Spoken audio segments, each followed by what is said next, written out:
বিসমিল্লাহির রহমানির রহিম। নবম দশম শ্রেণীর প্রিয় শিক্ষার্থীবৃন্দ, সবাইকে শুভেচ্ছা জানিয়ে শুরু করছি নবম দশম শ্রেণীর সাধারণ গণিতের 17তম অধ্যায় অর্থাৎ পরিসংখ্যানের আজ পঞ্চম লেকচার।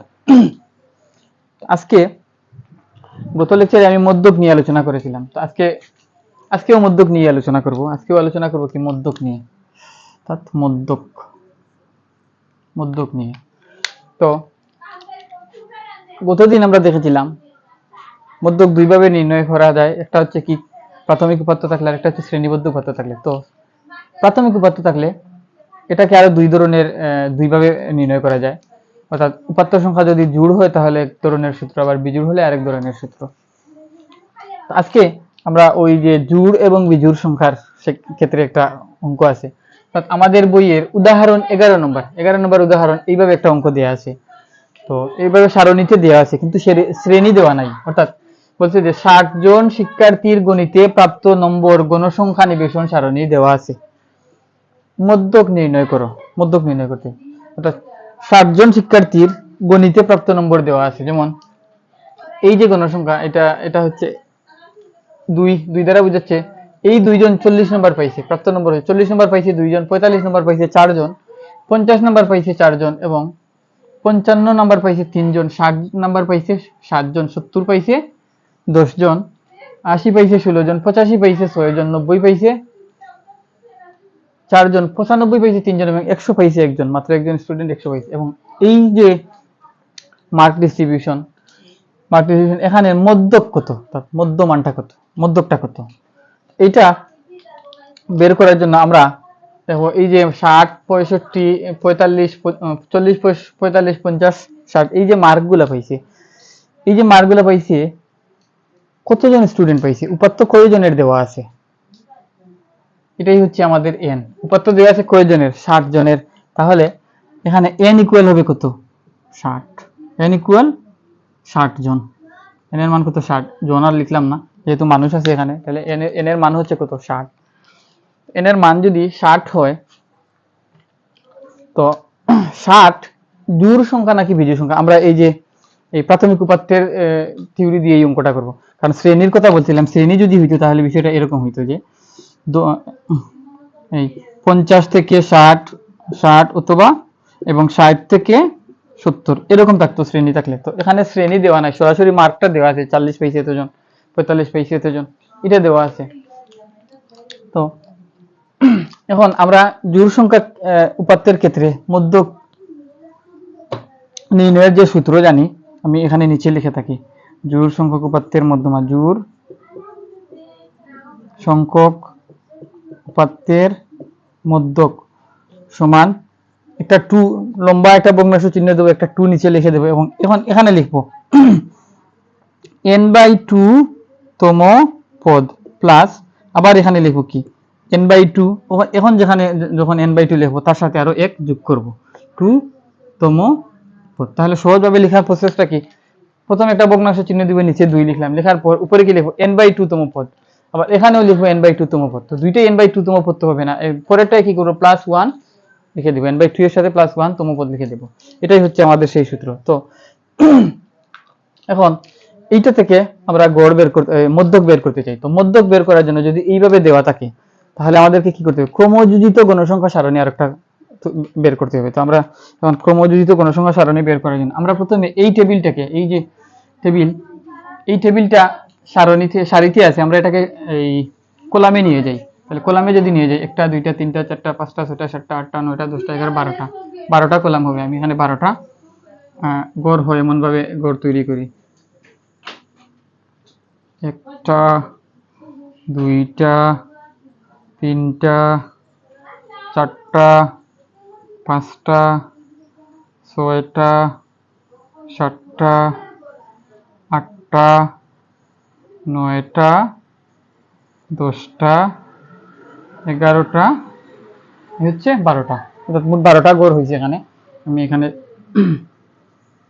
তাহলে লিখি, প্রথমটা লাল কালি দিয়ে লিখি, প্রাপ্ত নম্বর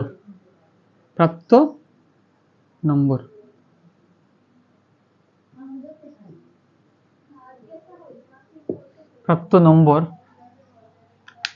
নম্বর কত কত দেওয়া আছে, 40, 45, 50, তাই তো? 40, 45, 50, 55, 60, 65, 60 বাদে 70, 60 বাদে 70, তারপর কি আছে 80, ঠিক আছে তো? 60, 70, 80, হ্যাঁ 60, 70, 80, 80, 85, 90, 95, তারপর 100। এবং এখানে লিখবো কি, গণসংখ্যা। এখানে লিখবো গণসংখ্যা, আমি লাল কালি দিয়ে লিখি এটাকে গণসংখ্যা।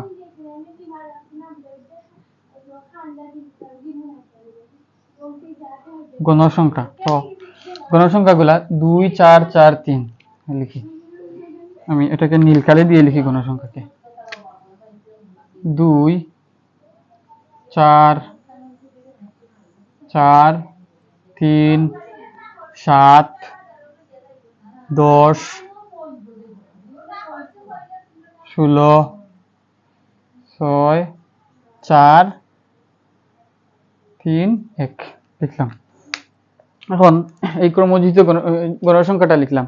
এখন এরপরে আরো একটা কলাম তৈরি করতে হবে। আরেকটা কলাম হচ্ছে ক্রমযোজিত গণসংখ্যা। তাহলে আমি এখানে এটাকে লিখি যে ক্রমযোজিত গণসংখ্যা। ক্রমযোজিত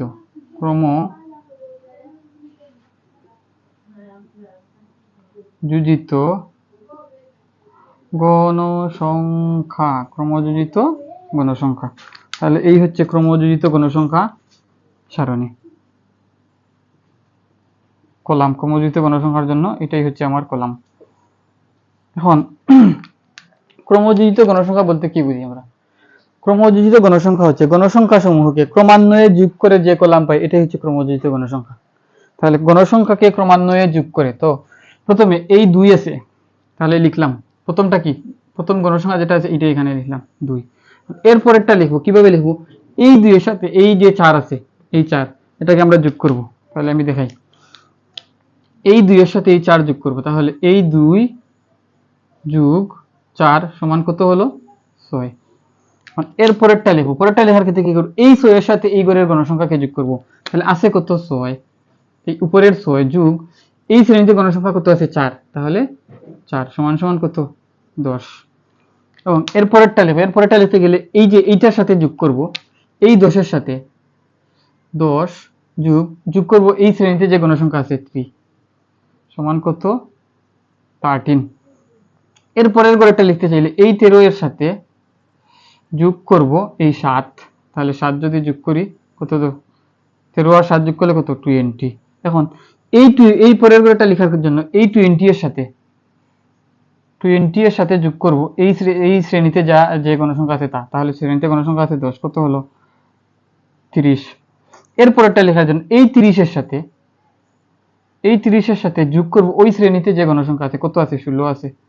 16, তাহলে 46। এখন এই ঘরে লেখার জন্য এই 46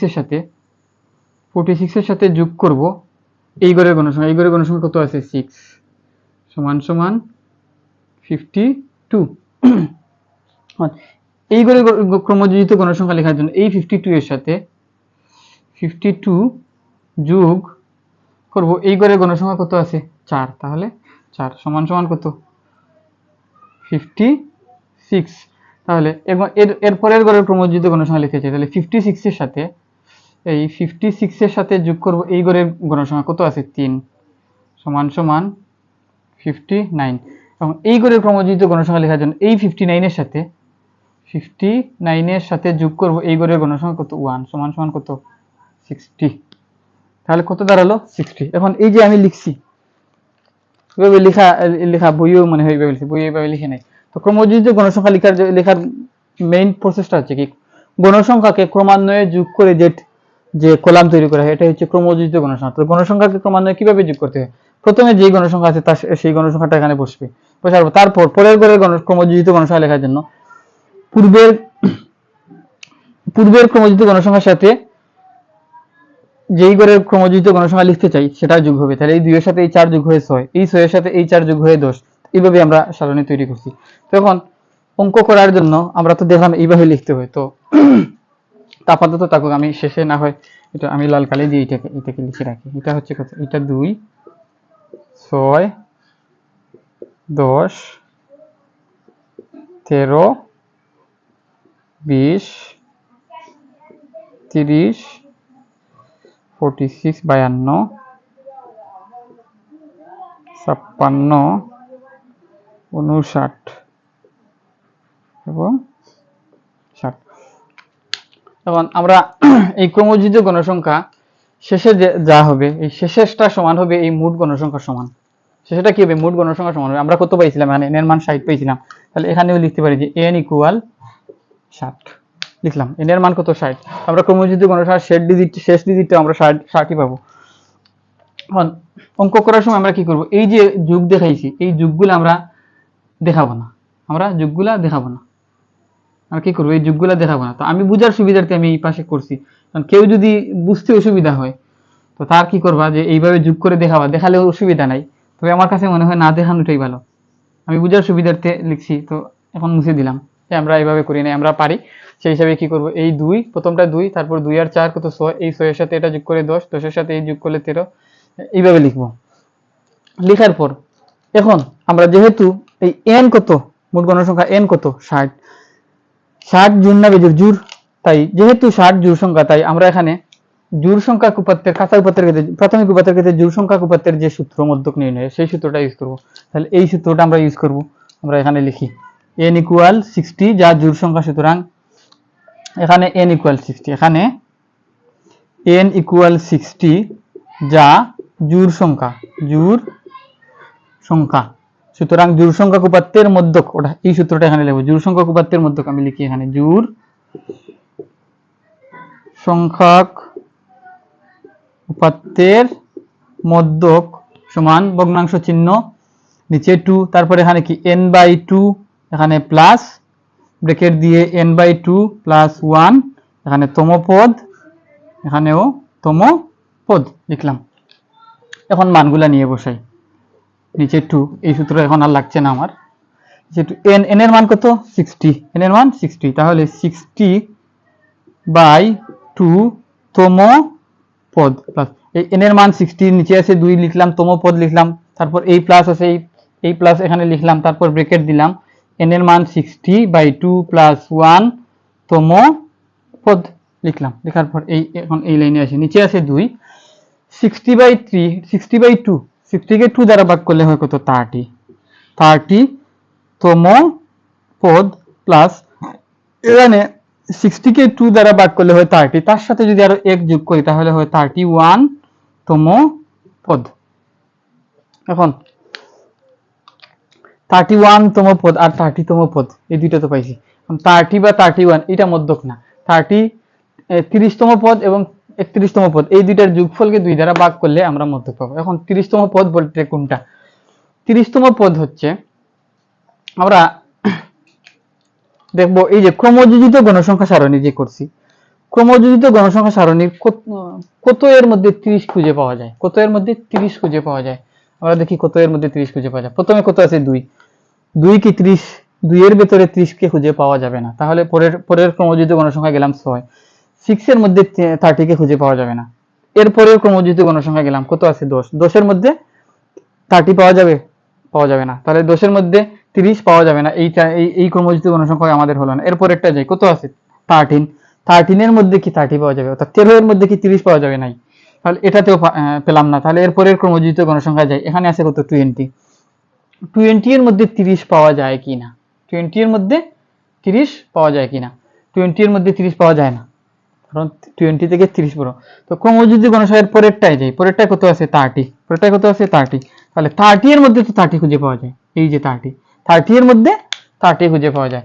এই যে ক্রমযোজিত গণসংখ্যা 30 যেই সারণীতে আছে, ওই সারণীর প্রাপ্ত নম্বরটা কত, এই নম্বরটাই হচ্ছে আমার যে 30 তম পদ। তাহলে 30 তম পদ হিসেবে বিবেচিত হবে কোনটা, ক্রমযোজিত গণসংখ্যা। এখানে কি আছে, 30 তম পদ। তাহলে এই পদ্ধতিতে যখন থাকবে, শ্রেণী থাকবে কিন্তু এই একটা টেবিল দেওয়া থাকবে, নির্দিষ্ট আকারে মার্ক দেওয়া থাকবে, তখন ক্রমযুদ্ধ গণসংখ্যা 30-তে আসার পর এই 30টা আমি প্রাপ্ত নম্বরের তালিকার কোথায় পাইছি, এই 30টা পাইছি কত দেখি, 30 যদি পাই এখান বরাবর আসি যদি, তাহলে এই বরাবর আসলে এখানে আসি, এই বরাবর যদি আসি, এই বরাবর যদি আসি, তাহলে এই 70-তে আসি।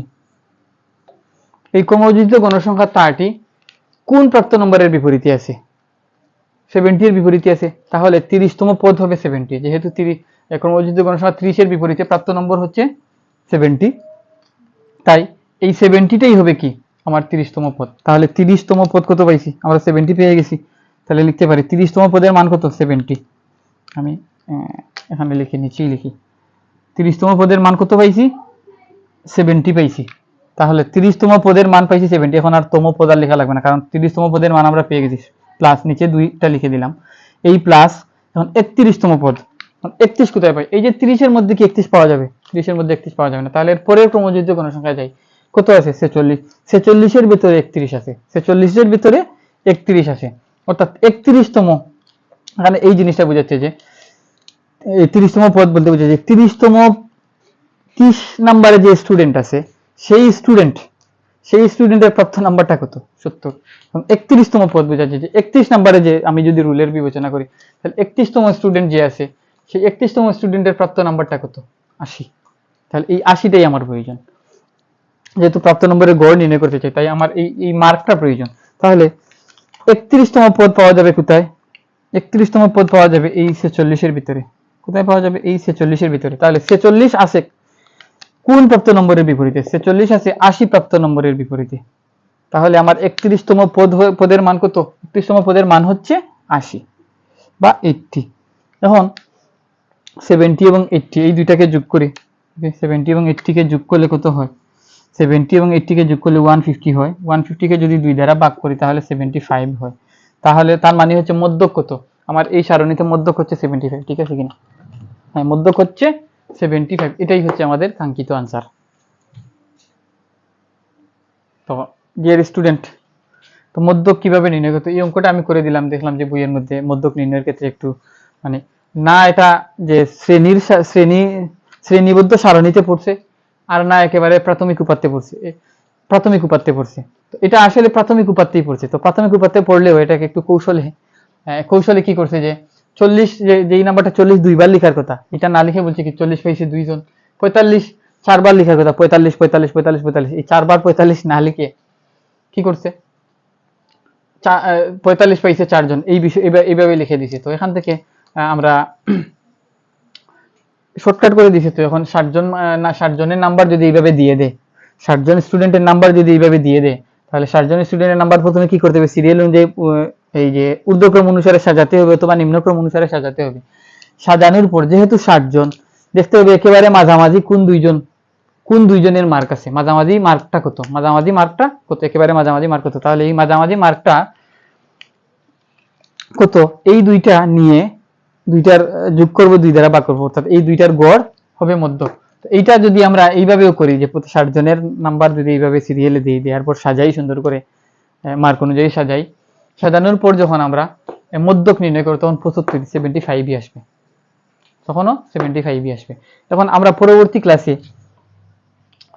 ক্লাসে শ্রেণী দেয়া থাকলে মধ্যক কিভাবে নির্ণয় করতে হয় এই বিষয়ের সূত্রটা আমি একটু লিখে দিই, এখানে সূত্রটা আমি একটু লিখি।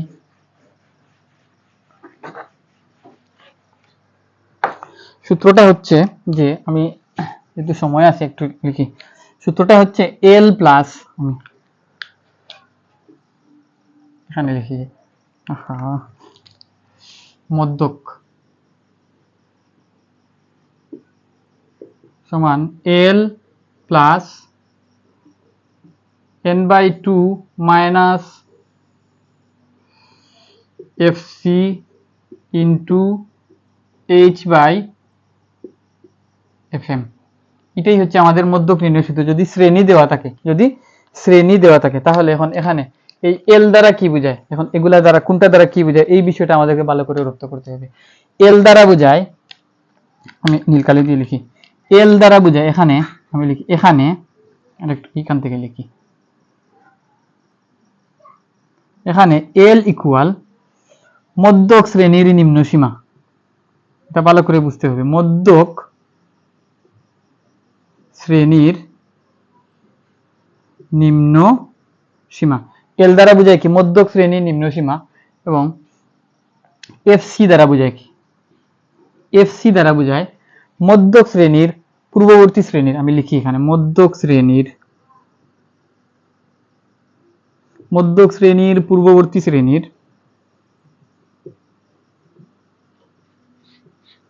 পূর্ববর্তী শ্রেণীর ক্রমযোজিত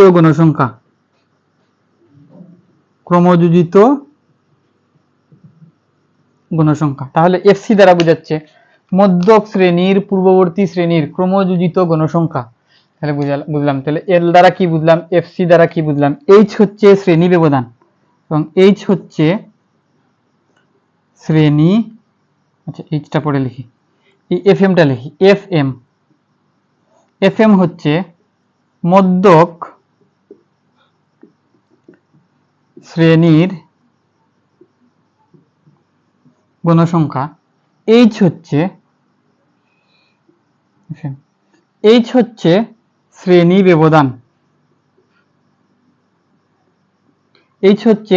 ব্যবধান, এবং এন হচ্ছে মোট গণসংখ্যা, এবং এন হচ্ছে কি মোট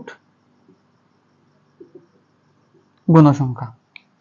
তো এই বিষয়টা আমাদেরকে ভালো করে রপ্ত করতে হবে যে এখানে মধ্যকের সূত্র, প্রথমে মধ্যকের সূত্রটা মুখস্থ করতে হবে। মধ্যকের সূত্র হচ্ছে L plus n by two minus f c into h by f m, L plus n by two minus f c into h by f m, এটা হচ্ছে মধ্যকের সূত্র। এখন এই এল দ্বারা কি বোঝায়, এল দ্বারা বোঝায় মধ্যক শ্রেণীর নিম্ন সীমা, এবং এফসি দ্বারা বোঝায় মধ্যক শ্রেণীর পূর্ববর্তী শ্রেণীর ক্রমযোজিত গণসংখ্যা।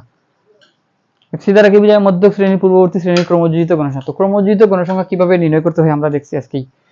এবং এফ এম দ্বারা বোঝায় মধ্যক শ্রেণীর গণসংখ্যা, এফসি হচ্ছে মধ্যক শ্রেণীর পূর্ববর্তী শ্রেণীর ক্রমযোজিত গণসংখ্যা, আর এফ এম হচ্ছে মধ্যক শ্রেণীর গণসংখ্যা, এইচ হচ্ছে শ্রেণী ব্যবধান, এবং এন হচ্ছে মোট গণসংখ্যা। তো এই যে প্রথমে এই সূত্রটা মুখস্থ করতে হবে, তারপর সূত্রের যে চলকগুলো আছে, এই কোন চলক দ্বারা কি বোঝায় এই বিষয়টাকে আমাদেরকে বুঝতে হবে। যদি এই বিষয়টা আমরা রপ্ত করতে পারি, তখন আমরা যে মধ্যকের অঙ্কটা সমাধান করতে পারবো। তো পরবর্তী লেকচারে আমি এই মধ্যকের শ্রেণী দেওয়া থাকলে মধ্যক কিভাবে নির্ণয় করতে হয় দেখাবো। সে পর্যন্ত সবাইকে ধন্যবাদ জানিয়ে বিদায় নিচ্ছি। সালাম আলাইকুম।